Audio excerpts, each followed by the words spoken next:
Hello YouTube, this is Triumphant Train 2002 and welcome to Triumphant Reads. Today's book is from Fireman Sam and it is called Sam's Forgetful Day. When he hears the fire bell chime, the fireman Sam is there on time.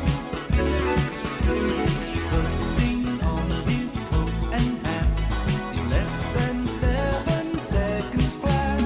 He's always on the scene, Fireman Sam, and his engine's bright and clean. Fireman Sam, you cannot ignore.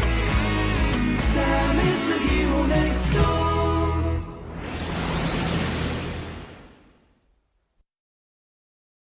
One evening, Sam was about to set the alarm for the following morning when he dropped the clock. "Oh, that's torn it," said Sam in dismay as he examined the broken clock. "How will I wake up on time now?" Sam's hobby was making gadgets and contraptions, so he decided to invent a new alarm clock. But Sam found that it wasn't easy as he thought.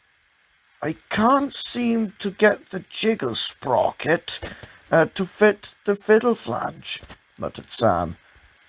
It was midnight by the time he came out of his inventing shed. Eventually, he collected up his bits and pieces of machinery and began fixing them to the wall above his bed. "If that goes to plan, the ratchet wiggler will hit the grommet switch, setting off the alarms," said Sam hopefully as he climbed into bed. The next morning, the alarm worked perfectly. In fact, it made such a loud noise that it woke everybody in Pontypandy. Everybody except Sam, who didn't even stir. He was so tired from staying up late. Eventually, Sam woke up. "Great fires of London!" he cried. "I didn't hear the alarm." Sam jumped out of bed in a panic and made for the stairs. "I'll be in Station Officer Steele's bad books if I'm late on duty."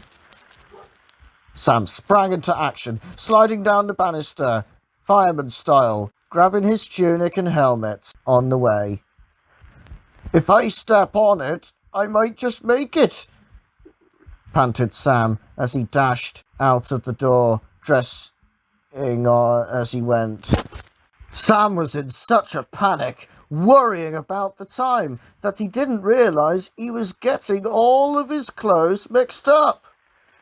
And when he rushed past Sarah and James, he looked a strange sight indeed.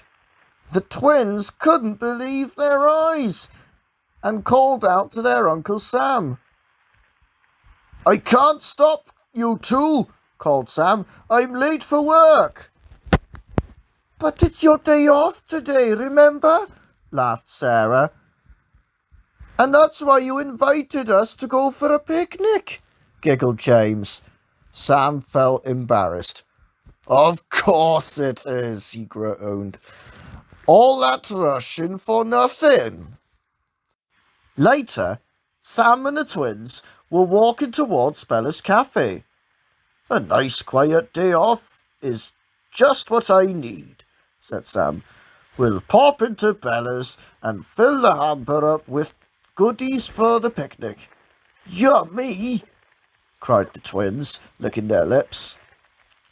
Bella was a friendly Italian woman who owned the cafe.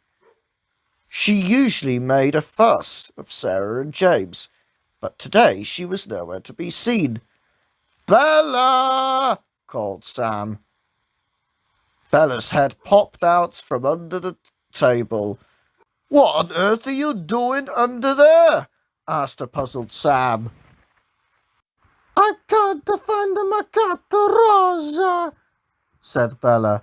"I've looked everywhere for her." "I'm sure she'll turn up," said Sam. "We'll keep a sharp lookout for her when we go out on our picnic." Bella thanked Sam and then filled up the hamper with lots of the children's favourite foods. Later in the countryside, Sam and the twins were about to get stuck into the cream cake and jelly when Sarah spotted the cat. "Look!" cried Sarah. "There's Bella's cat, Rosa, in that tree." "Leave this to me," said Sam confidently. But as he approached the tree, Rosa darted back inside the hollow trunk. Sam peered inside the hole. "It's dark in here," he said. "I can't see a thing. Ouch! I can't get my head out either." Sam struggled for all he was worth. But the more Sam struggled, the more stuck he became eventually. Sarah and James had come to his rescue. They tugged and tugged until his head popped out of the hole. "Phew, that was a sticky situation," said a relieved Sam. "Thank goodness you were here." Sam wasn't quite sure what to do next when James shouted, "There she is, Uncle Sam!" Sam looked up to see that Rosa had climbed further up to the tree. "Don't worry," said Sam to Sarah and James. "Firemen are trained to deal with situations like this." Sam climbed nimbly up the tree and inched his way towards Rosa. Just as he reached her, the kitten leapt out of the tree to the ground. "Forest fires!" groaned Sam as he hung down on a branch. "Well, at least she's down safely. Now it's, my turn." Sam came down quicker than he'd planned as the branch snapped and fell to the ground, with Sam still hanging on to it. "Oof!" wheezed Sam as he hit the ground. The sudden noise frightened Rosa, and off she dashed. "Are you all right, Uncle Sam?" asked Sarah. Coughed Sam as he hurriedly brushed himself down. "But where's Rosa?" They spotted her sitting on a rock in the middle of a muddy pond. "Now what?" asked the twins. "I've got an idea," said Sam triumphantly. He dragged on a log onto the pond and began to inch his way along it. "Be careful, Uncle Sam," called the twins. "Don't worry," he replied. "To a trained fireman, this is as easy as falling off a log." And that was what he exactly did. Sam wobbled more and more until he fell into the muddy pond with a spludge. He gurgled. "I wonder if that takes much training," said Sarah.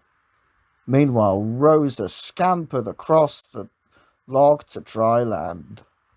Sam staggered to his feet and wiped off the mud.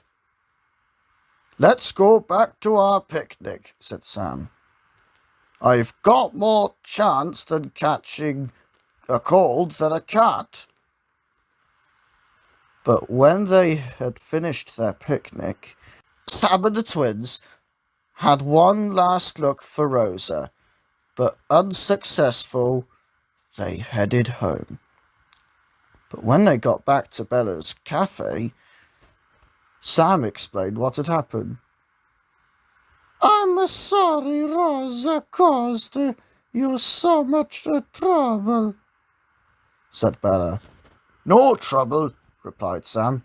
I'm just sorry that I didn't manage to catch her. Just then, they heard a meow coming from the direction of the hamper. Bella took the lid off the hamper. Cara mia, she cried. My Rosa must have hidden in your hamper, thinking it was her cat basket. Rosa purred merrily away at the sight of Bella. All's well that ends well, laughed Sam. Later at the fire station, Station Officer Steele and Elvis Cridlington were surprised to see Sam walk in. "What are you doing here?" asked Steele. "It's your day off." "I've decided to come to work instead. My day off was too much like hard work."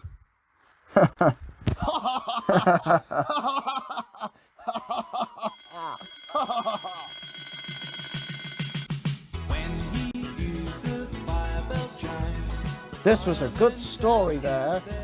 Hope to tell you another one soon. This is TriumphantReads signing off.